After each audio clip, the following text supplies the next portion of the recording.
साथियों,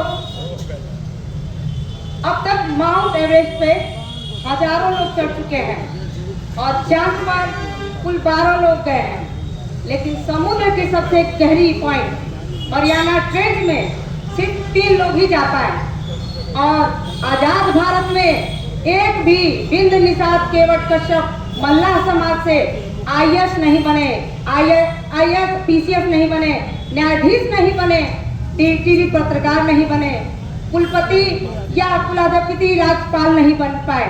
साथियों, यानी आजाद भारत में हमारी स्थिति इतनी डरावनी है, इतनी भयानक है कि आज पूरे देश में बिंद निषाद केवट कश्यप मल्लाह समाज पे उत्पीड़न जारी है।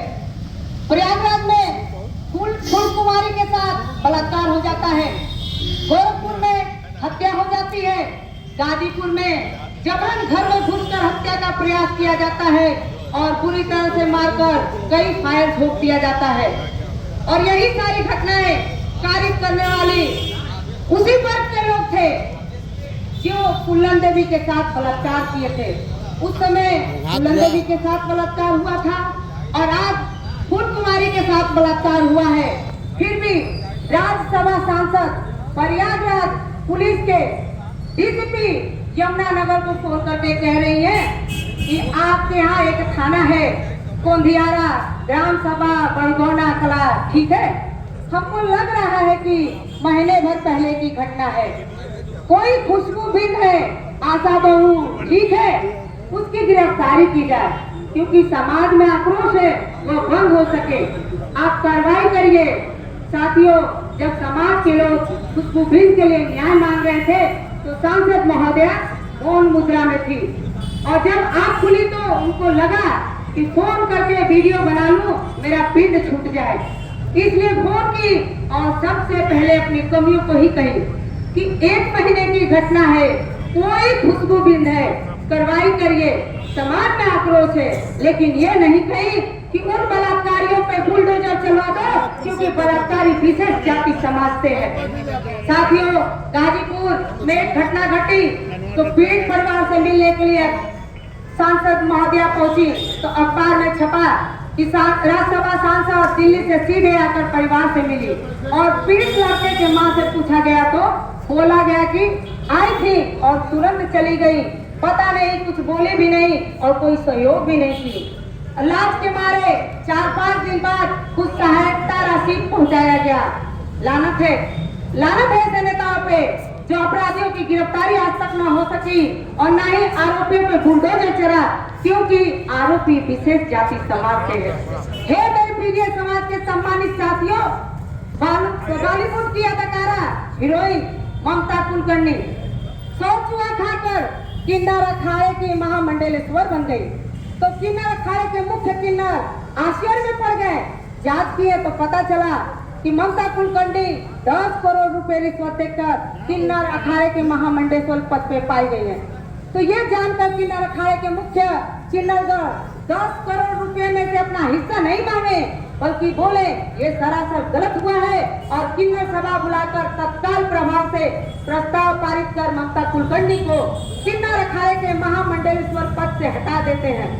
और सूचना ये भी है कि रिश्वत लेने वाले किन्नरों पर भी कार्रवाई की जाएगी। लेकिन हम सब जान गए हैं कि भाजपा हमारे समाज के लोगों के ऊपर जुल्म जाति अत्याचार कर रही है। हम आप सबके 17 जाति के अनुसूचित जाति का आरक्षण नहीं दे रही है, फिर भी हम भाजपा के मूल्य वोटर बने हुए हैं। इसलिए मैं अपने किन्नर अखाड़े के उन किन्नरों से आप लोगों को सीखने के लिए कहती हूँ साथियों, कि जिस तरह से किन्नर अखाड़े के किन्नरों ने अपने मान सम्मान को नहीं बेचा, पैराशूट से आने वाली ममता कुलकर्णी को एक ही झटके में उखाड़ फेंका, उस तरह आप भी पीड़ित समाज के लोग भारतीय जनता पार्टी को आने वाले 2027 में उखाड़ फेंकने का काम करिएगा। साथियों, मैं मिल्कीपुर में प्रचार में गई थी, वहाँ एक लाश मिला बिना कपड़े के। उस लड़की की आंख फोड़ दी गई थी, हाथ पैर तोड़ दिया गया था, ब्लेड से उसके स्तन को छत्र विच्छेद कर दिया गया था और बहुत ही घिनौने तरीके से उसके साथ कृत्य किया गया था। साथियों, यह है उत्तर प्रदेश में एक दलित होने की कीमत, क्योंकि यह बर्बरता दलित बेटी के साथ उत्तर प्रदेश के अयोध्या में की गई थी। साथियों 30 जनवरी की रात को भागवत देखने गई थी वो लड़की, तभी से गायब थी। घर वालों ने खोजा, पुलिस से गुहार लगाई, लेकिन सुनवाई नहीं हुआ और कुछ दिन बाद खून से लथपथ लाश मिली। ये उत्तर प्रदेश की असलियत है, यह जंगल राज है। ये हो रहा है प्रदेश की दलित बेटियों के साथ। ये अत्याचार का गुनहगार यूपी की बीजेपी सरकार और पूरा तंत्र है। अगर पुलिस ने वक्त रहते हुए काम किया होता तो आज दलित की बेटी की जान बच जाती, लेकिन पूरे सिस्टम की प्राथमिकता दलित और पिछड़ों की प्राथमिकता है ही नहीं। योगी जी चुप हैं, चुप रहने से काम नहीं चलेगा। योगी जी आखिर कब तक बेटियों के साथ इस तरह का कृत्य उत्तर प्रदेश में होता रहेगा? क्या उत्तर प्रदेश में दलित होने का ये मतलब है?